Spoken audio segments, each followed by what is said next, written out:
Buenas noches a todos. Muchas gracias por asistir a esta conferencia de prensa que hacemos desde esta planta de embalaje de alimentos. Como pueden ver ustedes, aquí está los voluntarios, está la Fuerza Armada. Hay voluntarios y Fuerza Armada armando los paquetes, despachando los paquetes. Se están distribuyendo estos paquetes alimenticios por todo nuestro país. Hemos iniciado en los municipios más pobres, los más vulnerables. Hemos ido a las islas, a los lugares más recónditos donde probablemente nunca había llegado ayuda del gobierno, ahora está llegando. Y vamos a llegar a todo el país. Vamos a llegar incluso, a todos lados, a la zona metropolitana, a las urbes. Un poco de paciencia, que nunca en la vida de El Salvador se había intentado hacer una logística tan grande como la que se está haciendo ahorita. Llegar al 100% de hogares con ayuda alimentaria rápida y tan necesaria en este momento de crisis. Pero la conferencia para la cual los invité no es para eso, sino para referirme a una infamia que se ha cometido el día de hoy. Todos los presidentes de El Salvador, todos, Cristiani, Calderón Sol, Francisco Flores, Tony Saca, Mauricio Funes, Sánchez Serén, todos los presidentes de El Salvador siempre habían tenido la facultad de declarar el estado de emergencia cuando, valga la redundancia, hubiese una emergencia. La Ley de Protección Civil actual fue aprobada en el año 2005, es decir, que los presidentes previos no utilizaron esa ley para aprobarla, sino que se utilizaron otras leyes. Desde el 2005, una ley aprobada por los diputados de Arena, muchos de los cuales aún son diputados, en ese tiempo fue votada y aprobada por el diputado Norman Quijano, por ejemplo, quien en una treta legislativa escapó de ser enjuiciado por los crímenes que cometió. También estaba el alcalde de Santa Tecla, Roberto Dabuizón Hijo, quien era diputado cuando se aprobó esa ley, y él votó por aprobar esa ley. Y también estaban muchos otros de los diputados que están actualmente en la bancada de Arena, que votaron y aprobaron esa ley. Esa ley le daba facultad exclusiva al presidente de la República para decretar estado de emergencia. Y el artículo 24 de la Ley de Protección Civil dice de que el presidente hará la petición a la Asamblea Legislativa, pero que si la Asamblea Legislativa no está reunida, entonces el presidente la podrá decretar por sí mismo. Esa facultad de decretar por sí mismo el estado de emergencia nacional es una facultad que han usado, como repito, todos los presidentes. De hecho, los partidos que nos critican por haberla decretado son los mismos partidos cuyos presidentes decretaron la emergencia cuando se necesitó. El único requisito, son tres requisitos. El requisito de que haya una emergencia, que evidentemente la hay. Estamos en la emergencia más grande que ha tenido el mundo en los últimos 100 años.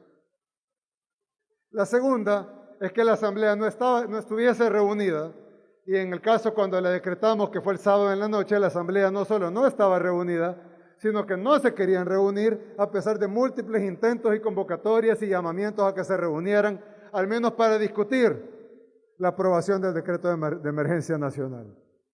Pero no se hizo. Y la tercera, el tercer requisito, es que se debe de informar al órgano legislativo, lo cual ya hicimos.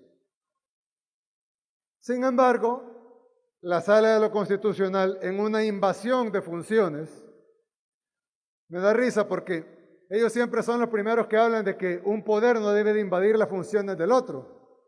Y casi siempre se refieren a que nosotros en el gobierno queremos invadir las funciones de la Asamblea o queremos invadir las funciones del órgano judicial.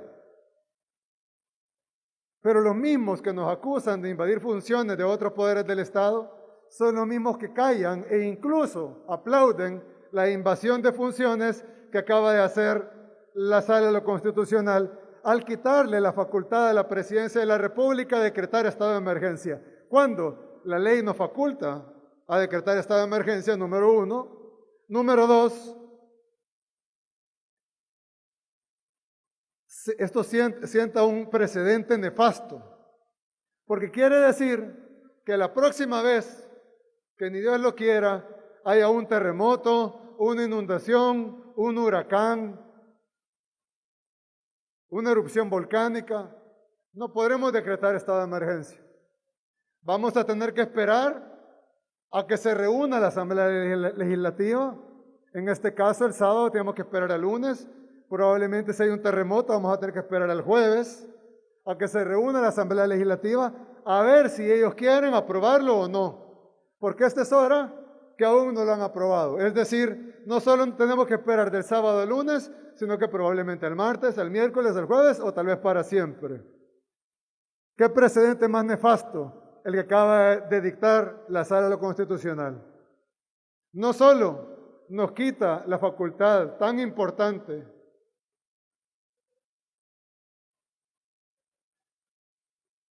me voy a quitar esto para que se oiga mejor, aunque no es tan recomendable. No solo nos quita la facultad tan importante de poder decretar estado de emergencia en la emergencia más grande que ha tenido el mundo en los últimos 100 años. No sé qué están pensando estos señores, de verdad. Sino que además siente el precedente de que de ahora en adelante, cuando hay una emergencia nacional, un desastre natural, un cataclismo, una hecatombe, vamos a tener que esperar que se reúna la Asamblea Legislativa para que discutan a ver si ellos quieren o no aprobar la emergencia nacional. Esto carece del más mínimo sentido común. No solo es una invasión abrupta y burda al órgano legislativo y sus facultades en momentos de grave crisis nacional y mundial, sino que además carece del más mínimo sentido común. Sinceramente, cuando veo la clase de magistrados que tenemos, no comprendo cómo pueden carecer del más mínimo sentido común. Y lo peor de todo es que lo hacen, como lo dije hace un rato, en el momento de la emergencia más grande que ha enfrentado el mundo en los últimos 100 años. Somos el único país del mundo, nosotros como gobierno siempre tratamos de ser los mejores o los buenos en algo, pero no, ellos quieren regresar a los tiempos donde El Salvador es considerado como el mejor, el número uno en lo peor. Y ahora volvimos a eso. Somos el único país del mundo que no está en emergencia. El único país del mundo que por sentencia decretó que se acabó el COVID-19. Dirán algunos leguleyos o constitucionalistas, como se hacen llamar, y no tienen nada de constitucionalistas, sino todo lo contrario. Pero la sala ya lo ordenó a la asamblea que legisle, y por lo tanto la asamblea ahora puede decretar el estado de emergencia. Pues no, porque la ley es clara. Solo el presidente de la República puede hacer la petición a la Asamblea Legislativa, y si la Asamblea Legislativa no está reunida, el presidente de la República lo puede hacer por sí mismo, de acuerdo al reporte del Director Nacional de Protección Civil. La Asamblea Legislativa no tiene ninguna facultad legal ni constitucional para decretar ningún estado de emergencia. Es decir, no solo la sala invadió funciones del legislativo, no solo nos quitó una herramienta fundamental para luchar contra la pandemia, no solo violó la ley, sino que además le está dando atribuciones a la Asamblea que no tiene. Y cualquier persona que sepa leer el artículo 24 de la Ley de Protección Civil sabe que lo que estoy diciendo es verdad. Esto no solo carece de sentido común, carece de empatía, carece de humanidad, carece de lógica, carece de legalidad, sino que además le están quitando atribuciones al Ejecutivo para dárselas al Legislativo. En otras palabras, el Legislativo y el Judicial quieren gobernar a punta de decretos y a punta de sentencia, quitándole al gobierno de la República todas las facultades y las herramientas que tiene para poder luchar contra la pandemia, en un deseo evidente de subir la cantidad de contagios, de subir la cantidad de muertos, y que no podamos responder a la pandemia, que no tengamos los recursos. Así como lo dije ayer, no nos han dado un centavo partido por la mitad de los $3,000 millones. Un centavo partido por la mitad. ¿Con qué objetivo? con el objetivo de que no podamos comprar más paquetes de alimentos, con el objetivo de que no podamos comprar medicamentos, que no le podamos dar insumos médicos a nuestros doctores y a nuestras enfermeras, con el objetivo de que no podamos ampliar nuestros hospitales o terminar los temporales que están en construcción, con el objetivo de que haya un caos sanitario, que mueran salvadoreños para poder culpar al gobierno. Un objetivo perverso, malévolo. Y además ahora está la Asamblea Legislativa discutiendo un decreto de emergencia nacional para el cual no tienen facultad, cuando en realidad lo que están discutiendo es un decreto de reapertura económica disfrazado de decreto de emergencia nacional, porque lo que menos tiene ahí es emergencia nacional. Es un decreto económico forzado por la ANEP, quien sí estuvo en la Asamblea Legislativa, a quien sí atendieron en la Asamblea Legislativa, porque el gobierno los ha llamado al diálogo en Casa Presidencial, no llegaron, los volvieron a convocar el día sábado, no llegaron, los volvieron a convocar ayer en la tarde, no llegaron, y hoy enviamos a nuestro equipo a la Asamblea Legislativa y dijimos, bueno, tal vez no quieren venir a Casa Presidencial, vamos a la Asamblea Legislativa. No los recibieron, pero sí recibieron a la ANEP. Pues bien, el día de ayer nosotros dijimos en cadena nacional a todo el pueblo salvadoreño que quiso escucharla, de que independientemente de todo lo que hicieran, con el objetivo de que mueran salvadoreños, porque no tendría otro objetivo hacer algo tan absurdo, burdo, ridículo y carente de lógica y de sentido común, sentando un precedente nefasto para el futuro además. Pero ayer dijimos en cadena que íbamos a ocupar todas las herramientas legales y todo lo que pudiéramos. Y si nos dejan con solo la ropa que andamos puestos, pues con esta misma ropa vamos a salir a defender al pueblo salvadoreño y a proteger a las familias salvadoreñas de este virus. Vamos a seguir repartiendo alimentos. Y si se nos acaba el dinero, pues vamos a dejar de hacerle transferencias monetarias a la Asamblea Legislativa, que vean ellos cómo se pagan a los diputados y nosotros vamos a comprar comida para la población. Vamos a comprar medicinas para nuestros hospitales. Vamos a comprar insumos para nuestros doctores. No vamos a hacer transferencias al órgano judicial. No vamos a hacer transferencias a la sala constitucional. Que vean ellos cómo pagan sus salarios. Nosotros vamos a priorizar. Es nuestro deber como gobierno priorizar. Y vamos a priorizar los medicamentos, los alimentos y los salarios de los que están en primera línea. De nuestros médicos, de nuestro personal de enfermería, de nuestros policías, de nuestros soldados, de nuestra gente que está trabajando arduamente para llevar alimentación, salud y seguridad al pueblo salvadoreño.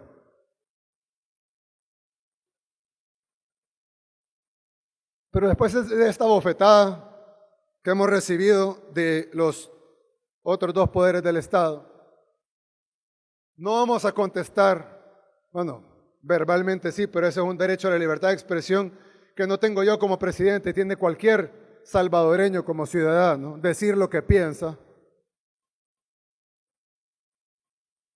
Nosotros en la presidencia vamos a salir en búsqueda de una solución.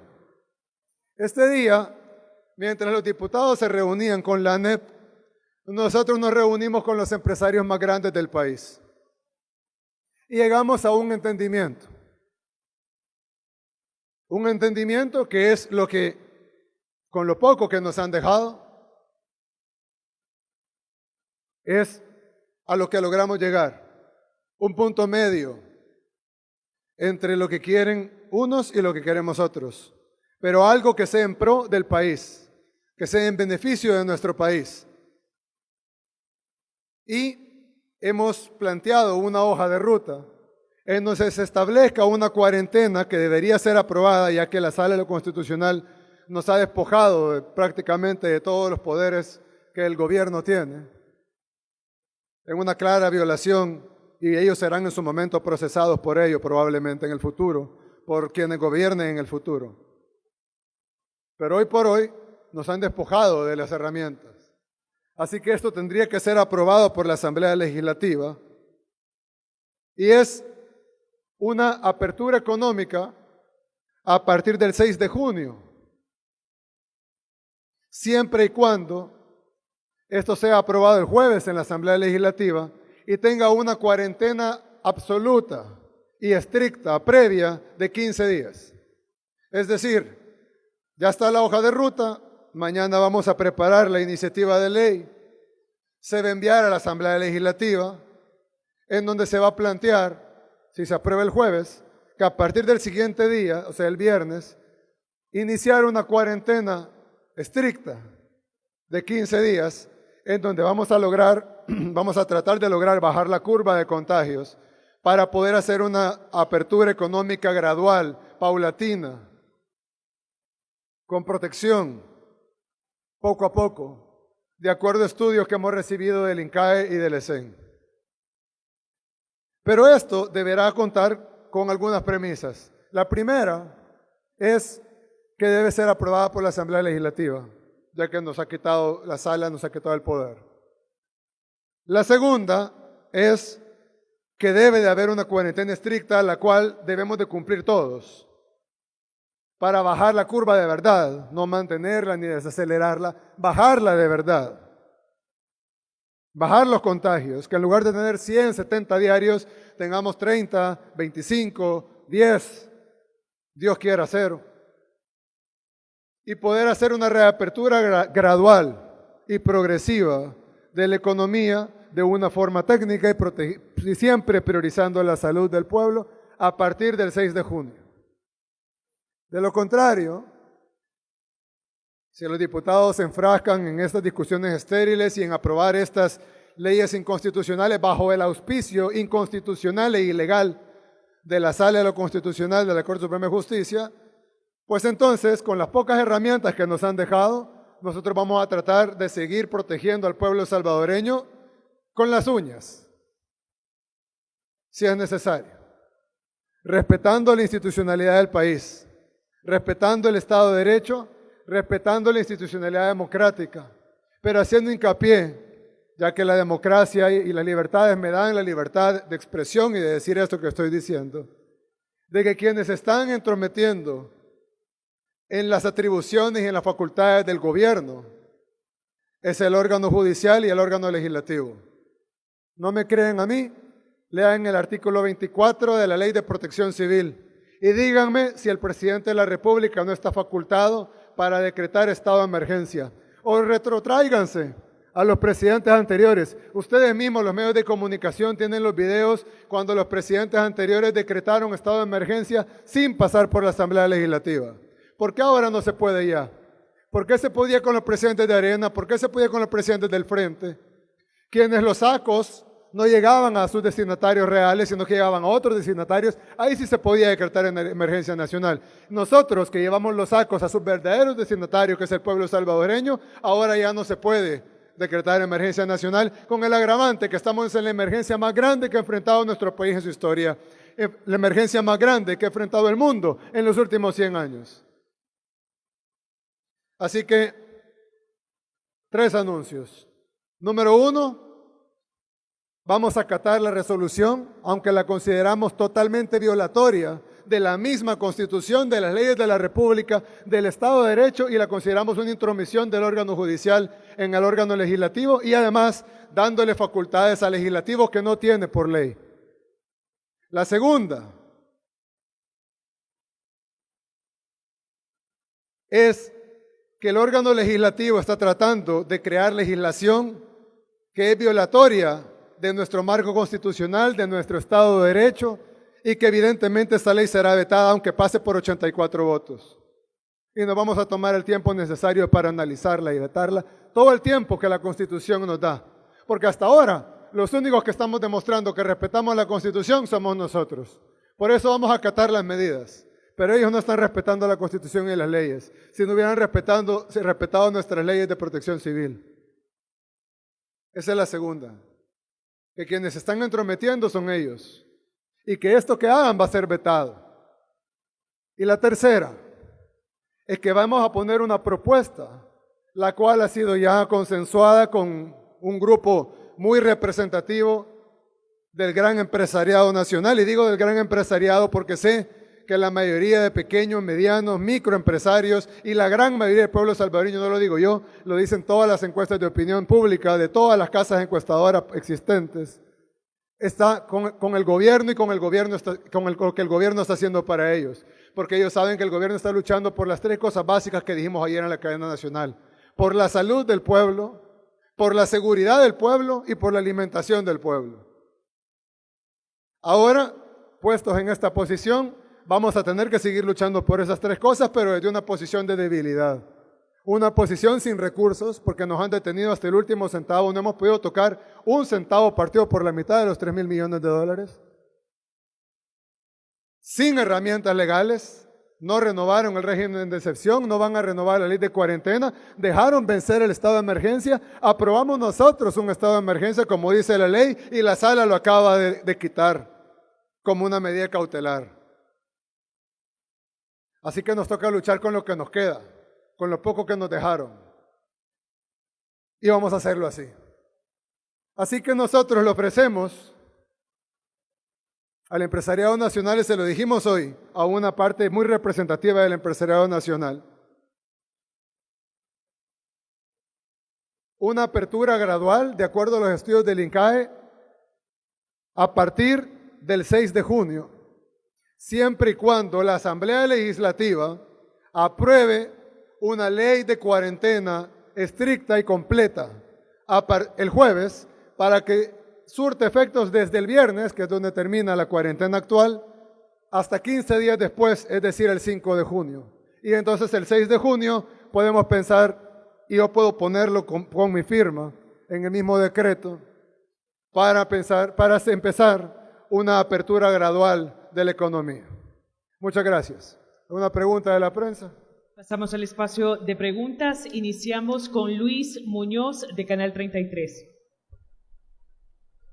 Muy buenas noches, presidente. Estamos en vivo para Teleprensa y también en todas nuestras plataformas digitales. Gracias. La primera pregunta que me gustaría hacerle, presidente, es ¿a qué se refiere con estas medidas más estrictas, a esta cuarentena más estricta?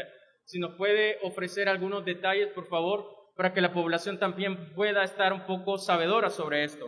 En segundo lugar, me gustaría saber, en la Asamblea Legislativa hemos visto a su hermano Karim Bukele interviniendo en nombre del gobierno. Nos gustaría saber qué cargo tiene su hermano y si considera que eso no es nepotismo, presidente. Y ¿considera usted que el país está preparado para poder enfrentar un aislamiento, ya que ha sufrido algunos ataques, por decirlo así, u opiniones que se han generado por parte de algunos sectores de derechos humanos? Y una última, presidente. ¿De derechos humanos? Exactamente. ¿Derechos humanos de quién? Según lo que ha dicho, por ejemplo, diferentes organismos, por ejemplo, el señor de Research, creo que usted lo recordará, de hecho entiendo que aún hasta lo bloqueó en Facebook, señor presidente. No sé, he bloqueado a varios. Y lo que te puedo decir es que el derecho humano a la vida y a la salud está por el derecho humano de un empresario a su economía. Eso de entrada. Así que, por favor, no toquemos el tema de derechos humanos, porque si vamos a tocar el tema de derechos humanos, vamos a ponderar primero el derecho superior a la vida, luego vamos a ponderar el derecho superior a la salud, y luego podemos ponderar el derecho inferior a la libertad económica, que es un derecho importante, pero inferior al de la vida y al de la salud. Creo que estamos de acuerdo. Bien, segundo, mi hermano fue en calidad de hermano del presidente de la República. Muchas veces, cuando han habido problemas o impases, generalmente uno manda a alguien de confianza, no porque tenga un cargo, no porque reciba un salario, sino alguien de confianza que pueda ser un interlocutor entre un bloque y otro bloque. Mi hermano pudiera estar tranquilamente en donde él quisiera, disfrutando de lo que él quisiera. Sin embargo, ha estado horas y horas, semanas y semanas.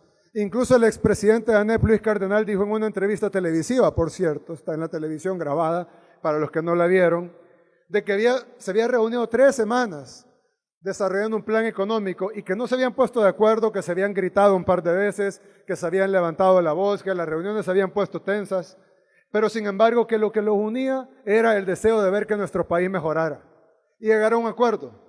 Lastimosamente, Luis Cardenal dejó la presidencia del ENEP y llegó este personaje oscuro y nefasto, cuya única intención no solo es el dinero. La gente piensa que su intención es el dinero, ojo.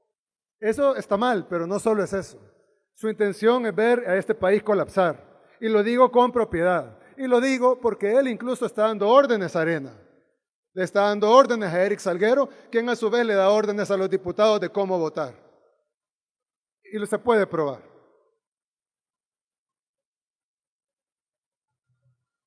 Nepotismo es contratar a alguien, él no trabaja en el gobierno, no tiene cargo en el gobierno, mucho menos salario, viáticos ni nada.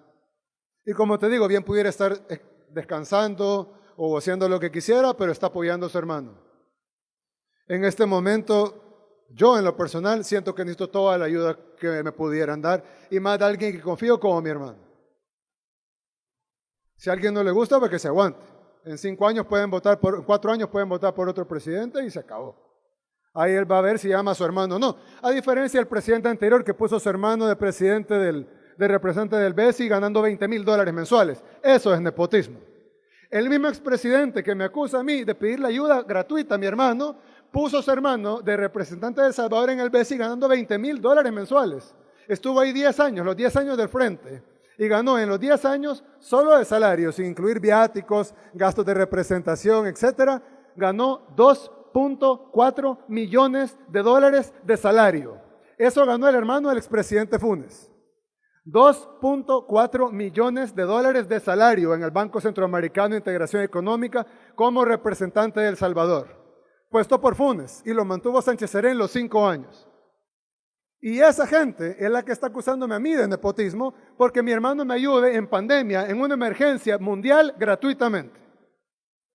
O sea, no hace falta ser cínico, hace falta no tener cara para poder criticar a alguien que trabaja de gratis en pandemia, ayudándole a su hermano a buscar acuerdos con gente que es casi imposible acordar algo, cuando esa misma persona puso a su hermano a ganar $2.4 millones del dinero de los salvadoreños, porque el Banco Centroamericano de Integración Económica funciona con el dinero de los que fundamos el banco, entre ellos El Salvador.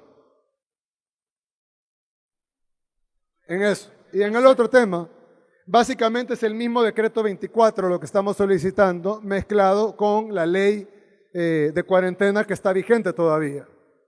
Queremos que se mezcle la ley de cuarentena con el decreto 24 ejecutivo, que es el que está vigente hasta el día 21, y que se haga una nueva legislación donde las restricciones serán las mismas. No habrán más restricciones que las que ya están enunciadas ahorita.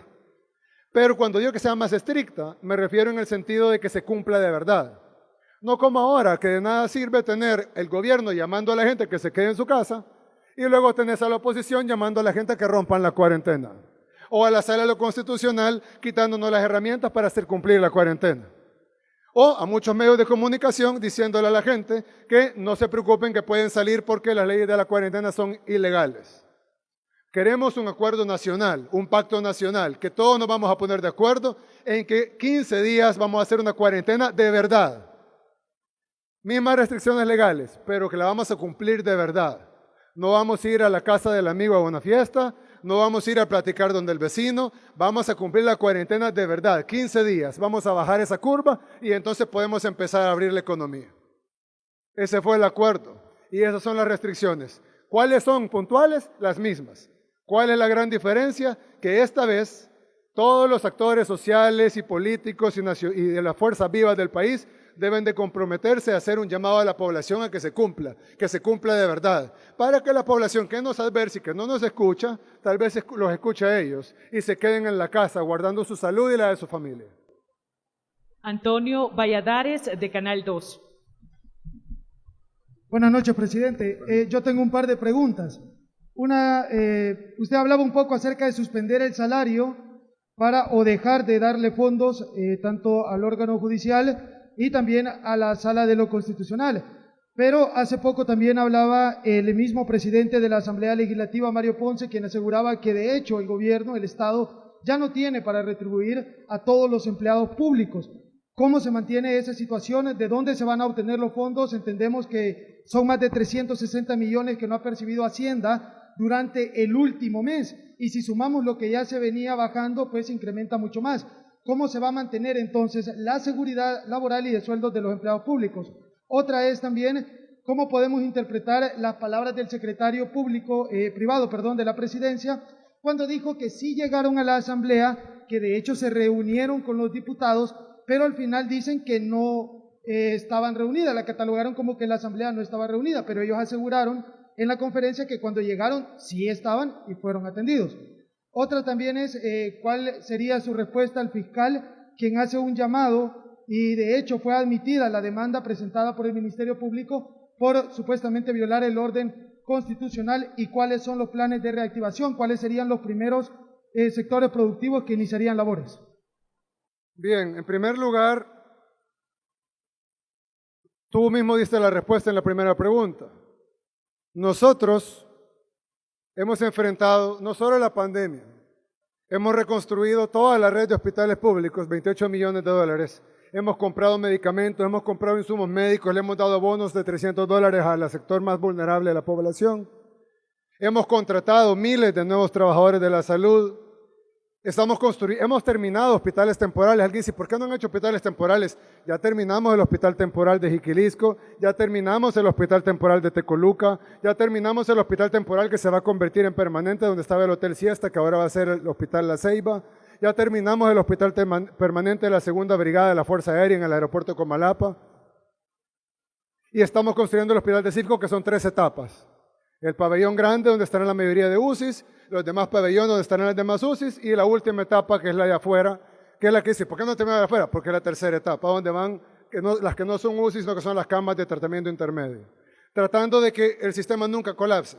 Y cuando vaya colapsando, venga el ingreso de nuevas camas y nuevos aparatos. Vaya colapsando, venga el ingreso de nuevas camas y nuevos aparatos, a manera de que no colapsemos como ha colapsado todo el primer mundo. Como colapsó Estados Unidos, como colapsó España, como colapsó Francia, como colapsó Italia, como colapsó el Reino Unido, como ha colapsado Suecia, como ha colapsado Bélgica, como ha colapsado prácticamente todo el primer mundo. Y como estamos viendo cómo está colapsando en Latinoamérica, Ecuador, Perú, Brasil. Es más, sistemas de salud envidiables están colapsando ante esta pandemia. Y como dijo el presidente de Chile, creo que hace 2 días, ningún país del mundo estaba preparado para esto. Pues nosotros estamos tratando de ser de los pocos países del mundo que van a lograr superar esto. Y yo estoy seguro que si tuviéramos las herramientas, o por lo menos vamos a buscar las herramientas, y como dije, si nos dejan solo colocando puesto, pues con eso vamos a tratar de proteger la salud y la vida de los salvadoreños. Aparte de eso, de todos esos fondos que se han estado utilizando como para la compra y distribución de todo esto, etcétera, no lo voy a repetir. Tú mismo dijiste, hemos dejado de percibir 360 millones de dólares en impuestos. Y no solo el impuesto de la renta, hemos dejado de percibir IVA porque los negocios están cerrados. Nosotros mismos hemos dado una prórroga para el pago del impuesto de la renta hasta junio, y hemos dado cuotas porque sabemos que queremos ayudar a las empresas a que puedan enfrentar ese pago, aunque en teoría es una ganancia del año pasado y que debieron haberla reservado del año pasado. Sabemos que en la práctica muchas empresas lo utilizan o lo pudieran utilizar ahorita en momentos difíciles. Edgar Jurado. No, solo quiero terminar. Entonces, en el tema de tenemos menos ingresos y tenemos más egresos. Es por eso que solicitamos un financiamiento, al igual que todos los países del mundo. Somos el único país del mundo que no tiene financiamiento para el COVID. Sí, aprobaron 3.000 millones, pero los 3.000 millones no nos han dado un solo centavo partido por la mitad. Y eso es información pública, lo explicó el ministro de Hacienda, lo expliqué ayer en cadena nacional y lo puedo explicar hoy si es necesario. No hemos recibido un centavo. Entonces, ¿qué tiene que hacer el gobierno? Priorizar. ¿Qué es más importante? ¿La compra de medicamentos y de alimentos para la población o el pago del salario para los diputados? Te voy a dejar la respuesta.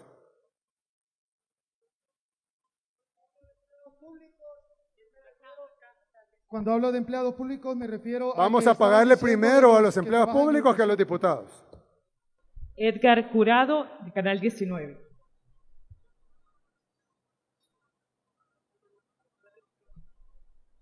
Buenas noches, señor presidente. Consultarle 2 cosas. Primero, de acuerdo a algunos diputados, mañana vence la ley de regulación del aislamiento, cuarentena, observación y vigilancia por COVID-19, uno de los sustentos legales de la cuarentena especial, la última que ha decretado el gobierno, pero se manifiesta que esta cuarentena especial vence precisamente a las 0 horas del día viernes. ¿Cómo queda la base jurídica de Bueno, gracias. de esa medida con la que el gobierno busca contener la pandemia COVID-19? Y lo otro, hace una semana el diputado presidente Mario Ponce dijo que su ministro de Hacienda, Nelson Fuentes, le había solicitado que la Asamblea Legislativa autorizara los 389 millones de dólares que ya fueron ratificados por el Fondo Monetario Internacional, porque el gobierno no tenía la disponibilidad de recursos para hacer el pago al sector, a los trabajadores del sector público. Confirmar si es así, si el gobierno no cuenta con los recursos necesarios para garantizarle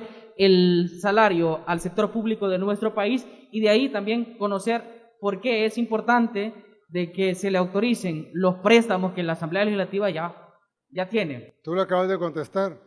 Es que realmente a mí me causa un poco no me causa risa porque me causa preocupación a la vez, pero si fuera una película me causara risa. Es decir, le quitan los recursos al Estado y luego le piden recursos al Estado y luego baja la recaudación del Estado, porque evidentemente le hemos bajado para poder salvaguardar la vida de la población.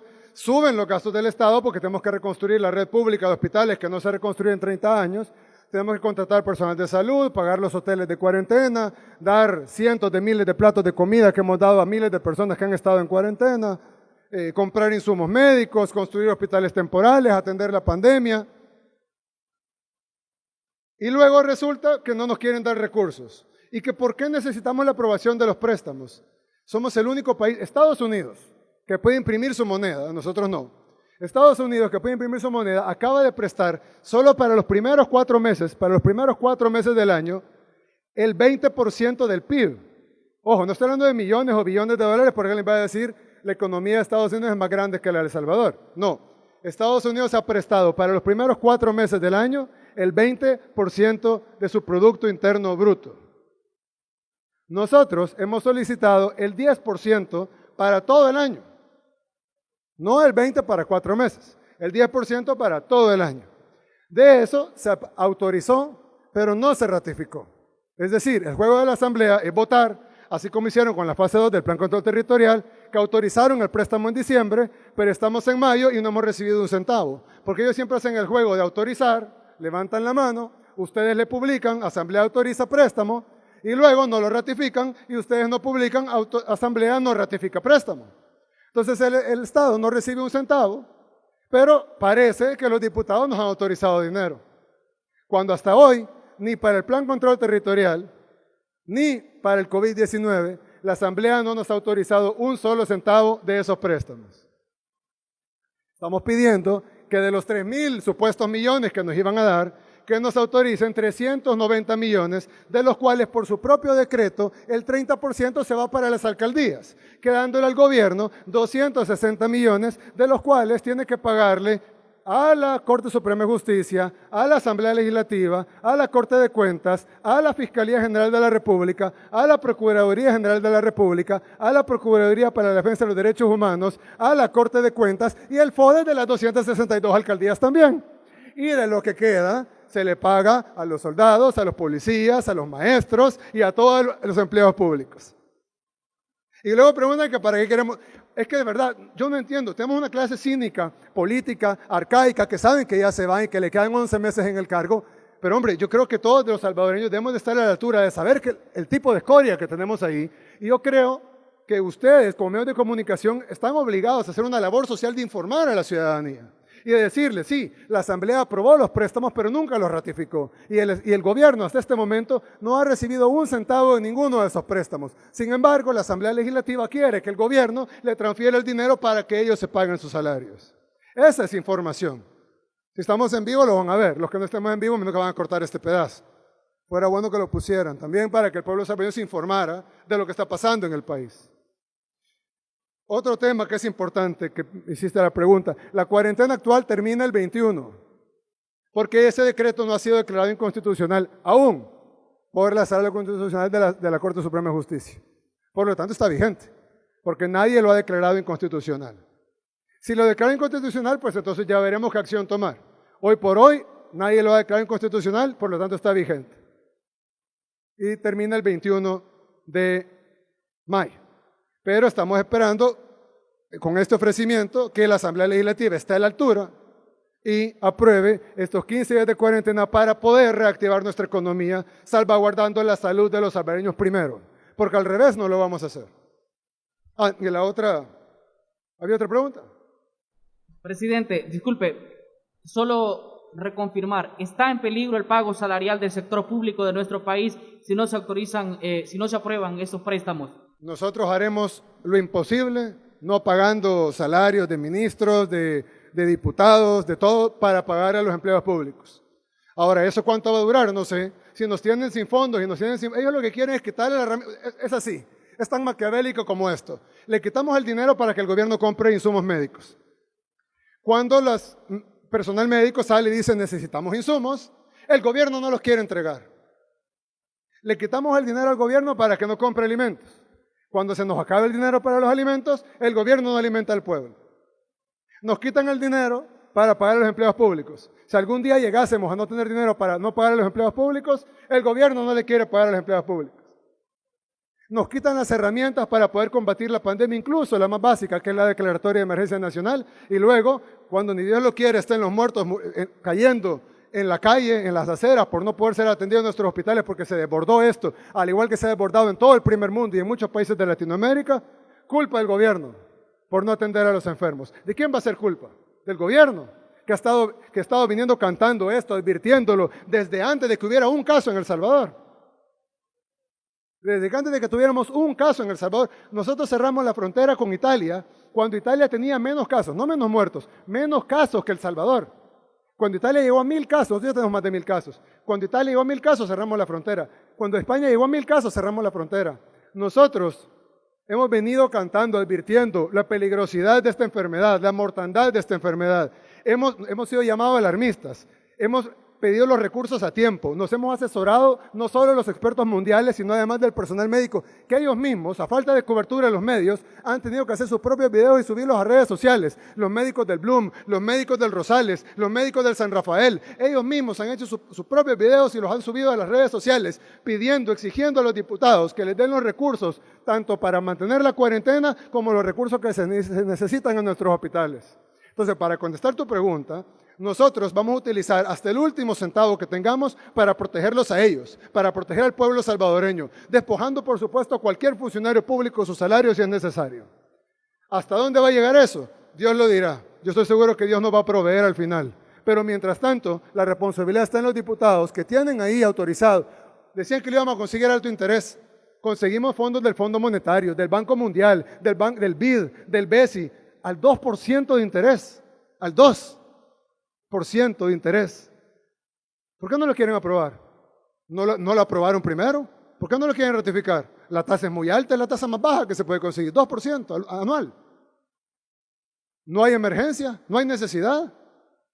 Es un plan maquiavélico de dejar sin nada, sin dinero, sin recursos, sin herramientas al Estado, hacer que colapse nuestro país y después poner el dedo acusador de que fue el gobierno el culpable de la mortandad de los salvadoreños. Pues nosotros no lo vamos a permitir. Escuchamos la última intervención por Nelson Rauda de El Faro. Buenas noches, presidente. Dos preguntas. Uno, usted dijo que se reunió con representantes del gran empresariado del país. Usted hace pocos días desconoció a Javier Simán como presidente de la ANEP. ¿Con qué representantes se reunió? Si nos puede decir nombres de esos representantes con los que se reunió.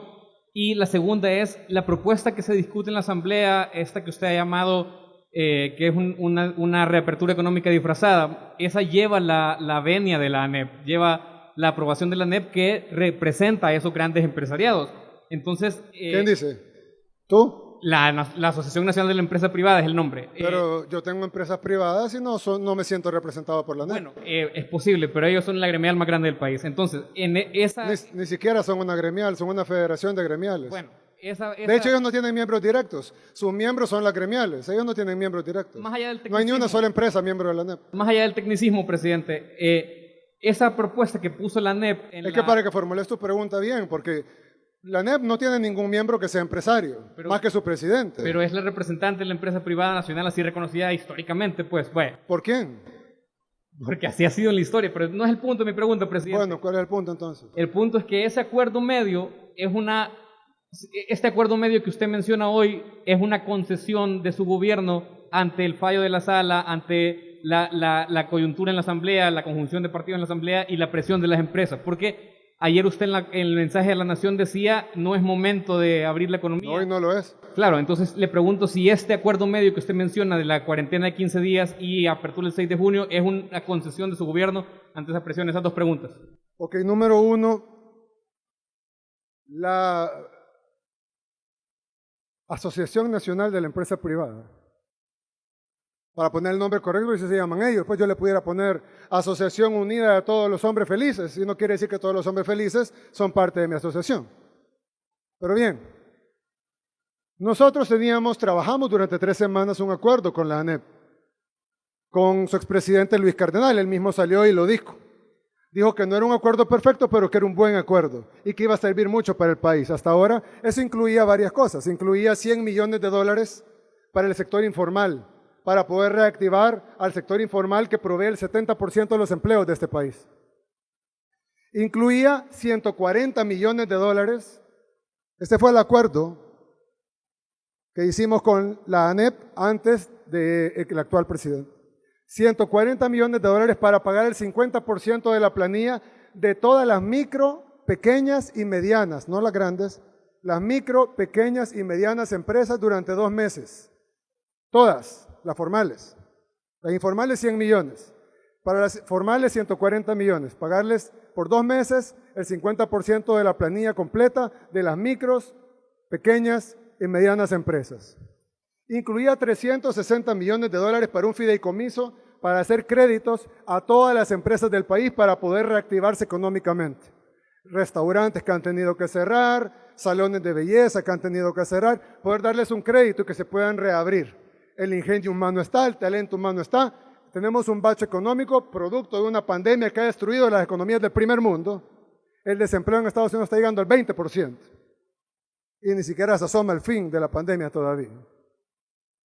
Incluía 360 millones para eso, 300 millones para el pago adelantado de los proveedores del Estado y poder inyectarle a la economía del país, y $100 millones para la devolución de IVA a todos los exportadores del país. Y eso iba a beneficiar a la ASI, a Coexport, a Camtex y a todas las gremiales y a todas las empresas aún no agremiadas, esas sí son gremiales. A todas las gremiales y a todas las empresas que exportan en El Salvador, sean pequeñas, medianas o grandes.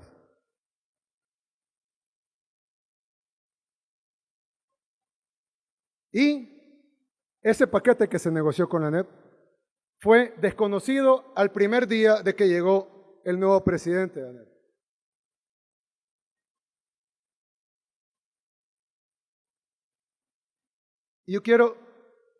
Y hay otra cosa muy importante.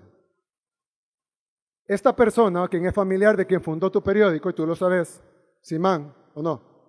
¿Sí o no? Sí. Ok, Simán, que fundó tu periódico. De hecho, cuando ustedes publicaron una nota de FUSAID donde está el hermano de Simán, tuvieron que bajarla y pedir disculpas porque habían encontrado que habían enviado millones de dólares offshore a un paraíso fiscal para evadir impuestos en El Salvador, y fue el hermano del presidente de la ANEP, familiares ambos del fundador de tu periódico, y tuvieron que pedir disculpas, incluso despidieron a su director editorial de tu periódico. Sí, tu periódico, tú lo mencionaste, ¿no? Así te presentaron, si no presentaste de otra empresa. Bueno, fue tu periódico. Este personaje, quien todo el mundo conoce sus aspiraciones políticas, no representa a la empresa privada ni representa los intereses de la empresa privada, porque su interés no es de que la empresa privada le vaya bien. Nosotros tenemos interés de que a la empresa privada le vaya bien. Los empresarios tienen interés que a la empresa privada le vaya bien. Los trabajadores de la empresa privada tienen interés de que a la empresa privada le vaya bien. A los que amamos nuestro país nos interesa que a la empresa privada le vaya bien. A él no. Su agenda es el caos. El caos sanitario, el caos financiero, el caos fiscal y el caos incluso económico, para poder salir como El Salvador de la economía. cuando lo único que está haciendo es destruyéndola. Así que igual que hicimos con Gustavo López Davison, nosotros dijimos, nosotros, el gobierno, desconocemos a él como representante de ellos. No estamos desconociendo a la empresa privada. La empresa privada es el motor de la economía nacional. La empresa privada ha demostrado ser la forma más eficaz para generar riqueza. Nosotros hoy, hace unas horas, estuvimos reunidos con un grupo muy nutrido de empresarios, entre los que estaban Roberto Murray Mesa, Ricardo Poma, Roberto Crit, Mario Salaverría, Francisco Calleja, el padre de mi ex adversario político, etcétera. Diego de Sola. Y les planteamos esto. Ahora, tú me preguntas, ¿es esto una concesión? No, esto es un diálogo sincero. Yo sé que estas personas que están negociando con nosotros, independientemente de que tengamos diferencias ideológicas fuertes, independientemente de que tengamos diferentes visiones, son personas, algunos con un interés muy genuino de ayudar al país y otros incluso con un interés genuino de que sus empresas le vaya bien. El problema es cuando el interés es que tu país sea destruido. Con esas personas no nos podemos reunir.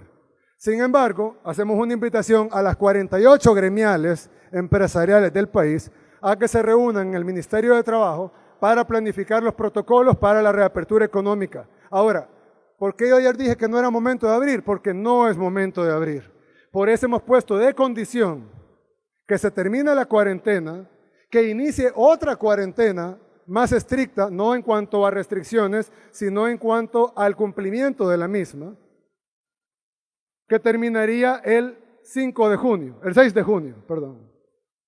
Y ahí poder hacer una reapertura gradual de la economía con parámetros lógicos y de sentido común, que pongan el mínimo riesgo a la salud de los salvadoreños.